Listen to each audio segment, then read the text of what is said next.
ഏതാനും ദിവസങ്ങൾക്ക് മുമ്പാണ് വയനാട്ടിലെ പഞ്ചാരക്കൊല്ലിയിൽ രാധ എന്ന 47-കാരി ആദിവാസി സ്ത്രീയെ കടുവ കടിച്ചു കൊന്നത്. കൊന്നു എന്ന് മാത്രമല്ല, അവരെ വലിച്ച് കാട്ടിൽ കൊണ്ടുപോയി ശരീരഭാഗങ്ങൾ പലതും കടുവ ഭക്ഷിച്ചിരുന്നു. തലയിൽ നിന്ന് ഉടൽ വേർപെട്ട നിലയിലായിരുന്നു മൃതദേഹം കണ്ടെത്തിയത്. നരഭോജി കടുവ എന്നായിരുന്നു അന്ന് മാധ്യമങ്ങളിൽ വന്ന തലക്കെട്ട്. പിന്നീട് വലിയ വാർത്തയായി മാധ്യമങ്ങൾ ഏറ്റെടുത്തതോടെ നാട്ടുകാർ മുന്നോട്ട് വെച്ച ചില ആവശ്യങ്ങൾ സർക്കാരിന് അപ്പോൾ തന്നെ ചെയ്തു കൊടുക്കേണ്ടതായി വന്നു.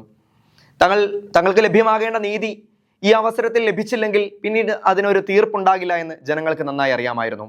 അതുകൊണ്ട് അവർ പ്രതിഷേധം ശക്തമാക്കി, അവരുടെ ആവശ്യം മുന്നോട്ട് വെച്ചു.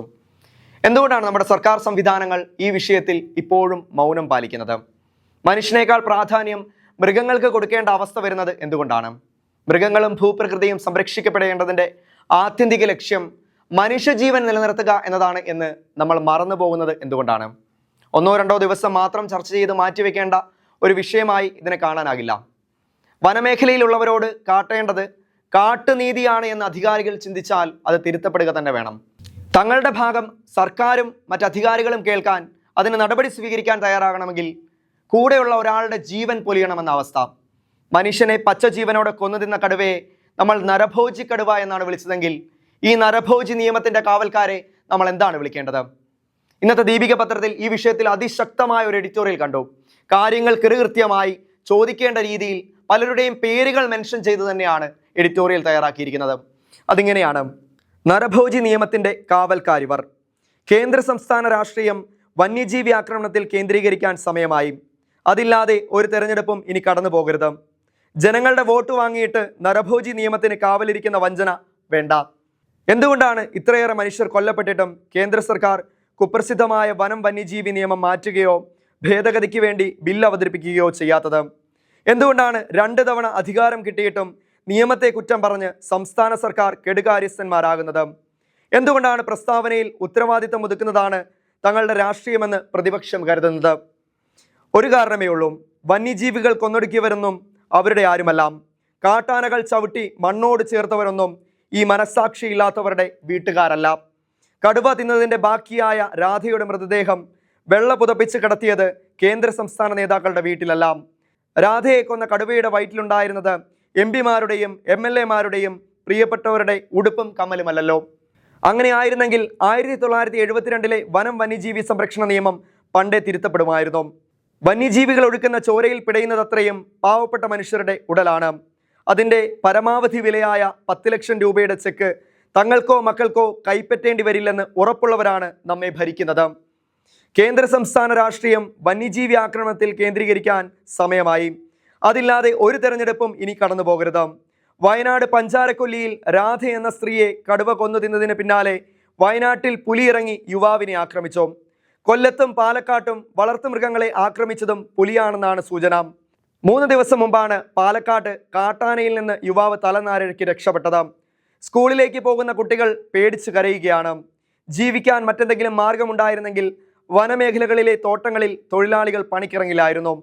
കാട്ടുപോത്ത്, പന്നി, ആന, കടുവ, കരടി, പുലി, വിഷപ്പാമ്പുകൾ, കുരങ്ങ്, ഒരു വിധത്തിലും വീടിന് പുറത്തിറങ്ങാനാകില്ല. കൃഷിയെല്ലാം നശിച്ചു. കഴിഞ്ഞ 8 വർഷത്തിനിടെ ഈ കൊച്ചു കേരളത്തിൽ 909 പേർ വന്യജീവി ആക്രമണത്തിൽ കൊല്ലപ്പെട്ടെന്ന് ഒരു കുറ്റബോധവുമില്ലാതെ കഴിഞ്ഞ ഫെബ്രുവരിയിൽ സർക്കാർ നിയമസഭയിൽ പറഞ്ഞു. മരണത്തെക്കാൾ ഭയാനകമായിരുന്നു പല ആക്രമണങ്ങളും. 55,839 ആക്രമണങ്ങളുണ്ടായി. അതിനുശേഷം വന്ന വനം വകുപ്പ് കണക്കിൽ ഏപ്രിൽ മുതൽ ഈ കഴിഞ്ഞ ദിവസം വരെ 66 പേർ കൊല്ലപ്പെട്ടു. വന്യജീവി സംഘർഷം നേരിടാൻ റാപ്പിഡ് റെസ്പോൺസ് ടീമും മറ്റ് നിരീക്ഷണ സംവിധാനങ്ങളൊക്കെയും ഉണ്ടെങ്കിലും നയാ പൈസയുടെ ഗുണമില്ല. ഓരോ മരണവും കഴിയുമ്പോൾ വനം വന്യജീവി നിയമത്തിലെ നിബന്ധനകൾ കാരണം തങ്ങൾക്കൊന്നും ചെയ്യാനാവില്ലെന്ന സ്ഥിരം പല്ലവി കേൾക്കാം. കടുവയും പുലിയും നരഭോജിയാണെങ്കിലേ കൊല്ലാനാകൂ. DFO, wild life warden, chief forest conservator എന്നിവരുടെ റിപ്പോർട്ട് അടിസ്ഥാനപ്പെടുത്തി ചീഫ് വൈൽഡ് ലൈഫ് വാർഡനാണ് നരഭോജിയാണെന്ന് പ്രഖ്യാപിക്കേണ്ടത്. നരഭോജിയാണെന്ന് ഉദ്യോഗസ്ഥൻ സർട്ടിഫിക്കറ്റ് കൊടുക്കാത്ത കടുവയുടെയും പുലിയുടെയും മുന്നിലേക്ക് ഈ നിയമനിർമ്മാതാക്കളുടെയും മൃഗപ്രേമികളുടെയും മക്കളെ കളിക്കാൻ വിടുമോ? കാട്ടാനയെ വെടിവെക്കാനും ഇതിലപ്പുറം നടപടിക്രമങ്ങളാണ്. ഈ നിയമത്തിന് കുഴപ്പമില്ലെന്നും സംസ്ഥാന സർക്കാർ വേണ്ട വിധം ഉപയോഗിക്കുന്നില്ലെന്നുമാണ് കേന്ദ്ര സർക്കാരിൻ്റെ നാട്ടിലെ ആരാധകർ പറയുന്നത്. ലോകത്ത് ഒരു രാജ്യത്തും വനം വന്യജീവി നിയമം ഇന്ത്യയിലെ പോലെ ശാപമായി മാറിയിട്ടില്ല. മൃഗസ്നേഹം ഹോബിയാക്കിയവരും കപട പരിസ്ഥിതിവാദികളും വനം വകുപ്പ് ഉദ്യോഗസ്ഥരും നട്ടലില്ലാത്ത ജനപ്രതിനിധികളെ നോക്കുകുത്തിയാക്കി. കാലഹരണപ്പെട്ട നിയമങ്ങൾ, കോടതി ഉത്തരവുകളെ മൃഗപക്ഷത്താക്കി. മൃഗസ്നേഹികളുടെ സാങ്കേതികത്വ വിശദീകരണമല്ല, മനുഷ്യരുടെ ചോരയാണ് വിലപ്പെട്ടതെന്ന് ആരും മനസ്സിലാക്കുന്നില്ല. പക്ഷേ തീന്മേശയിൽ വറുത്തും പൊരിച്ചും വെച്ചിരിക്കുന്ന മാംസാഹാരങ്ങൾ തിന്നുമ്പോൾ മൃഗസ്നേഹം പ്ലേറ്റിന് പുറത്താകും.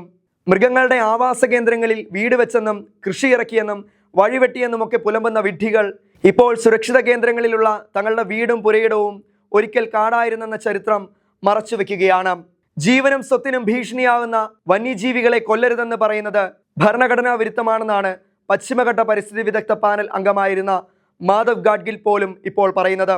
1972 വന്യജീവി സംരക്ഷണ നിയമം മനുഷ്യർക്ക് മൃഗങ്ങളുടെ ആക്രമണത്തിൽ നിന്ന് സ്വയം പ്രതിരോധിക്കാനുള്ള അവകാശത്തെ നിഷേധിക്കുന്നതാണെന്നും ഇന്ത്യയിൽ മാത്രമാണ് രാജ്യവ്യാപകമായി മൃഗവേട്ട നിരോധനമുള്ളതെന്നും അദ്ദേഹം ആവർത്തിച്ചു പറയുകയാണ്. മനുഷ്യരെ ആക്രമിക്കുന്ന ജീവികളെ കൊല്ലുകയും തിന്നാവുന്നതിനെ തിന്നുകയും വേണമെന്ന് പറഞ്ഞതോടെ അദ്ദേഹത്തിന്റെ പഴയ ആരാധകരിൽ പലരും പിൻവാങ്ങി.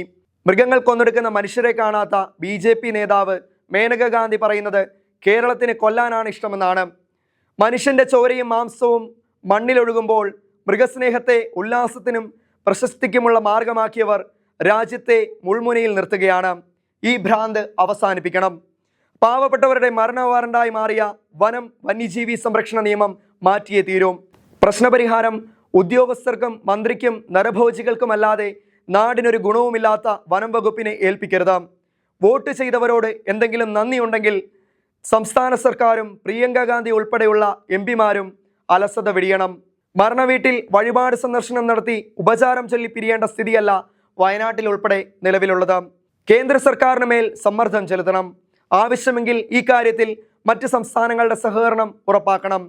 വനമേഖലയിലും വന്യജീവി ശല്യമുള്ളിടത്തും ജീവിക്കുന്നവരോട് മറ്റു പൗരന്മാരും ഐക്യദാർഢ്യം പ്രഖ്യാപിക്കണം.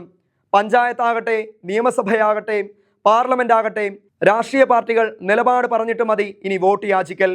ജനങ്ങളുടെ വോട്ട് വാങ്ങിയിട്ട് നരഭോജി നിയമത്തിന് കാവലിരിക്കുന്ന വഞ്ചന വേണ്ട. നോക്കിക്കേ, അതിശക്തമായ ഒരു എഡിറ്റോറിയൽ എന്ന് വേണം ഇതിനെ വിളിക്കാൻ. ഈ വിഷയത്തിൽ ദീപിക സ്വീകരിച്ചിരിക്കുന്ന നിലപാട് അത് ആ നാട്ടിലെ ജനങ്ങളുടെ ശബ്ദമാണ്. പാവപ്പെട്ടവന്റെ മരണ വാറണ്ടായി മാറിയ വന്യജീവി സംരക്ഷണ നിയമം മാറ്റിയേ തീരൂ. വീണ്ടും ഒരു മനുഷ്യമാംസം പച്ചയ്ക്ക് കൊന്നു തിന്നുമ്പോൾ പ്രതികരിക്കാൻ കാത്തിരിക്കുന്ന അധികാരവർഗത്തിന് ഇതൊരു പാഠമാവട്ടെ.